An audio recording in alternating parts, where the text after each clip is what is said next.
তো গাইজ ঠিকে শুনিছে, জুবিন দা আমাৰ মাজত নাই। আজি আমাৰ মাজত এগৰাকী ব্যক্তি নোহোৱা হৈ গ'ল। মানে গাইজ ছিংগাপুৰত অনুষ্ঠিত নৰ্থ ইষ্ট ফেষ্টিভেলত মানে জুবিন দাক নিমন্ত্ৰণ জনোৱা হৈছিল। তো জুবিন দাই অসমৰ পৰা ছিংগাপুৰলৈ গৈছিল।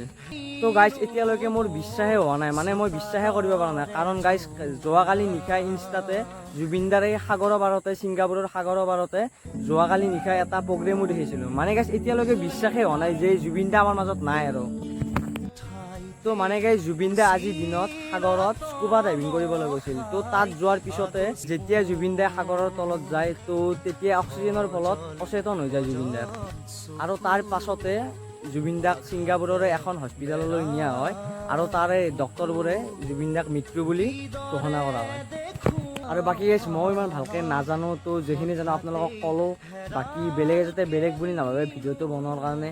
বাকী গাইজ এই ভিডিঅ'টো বনোৱাৰ এটাই উদ্দেশ্য, জুবিন দাৰ আত্মাই যাতে চিৰশান্তি পায়, তো এই কামনা কৰিলোঁ। তো বাকী গাইজ বেলেগে যাতে বেলেগটো নাভাবে আৰু। তো দেখ গাইজ আজিলৈ বাই বাই। জয় জুবিন দা। জুবিন দা সদায় আছে আৰু জুবিন দা সদায় মনত থাকিব। হয়তো মানুহটো নাথাকিব পাৰে, কিন্তু জুবিন দা আমাৰ লগত সদায় আছে। দেখ গাইজ।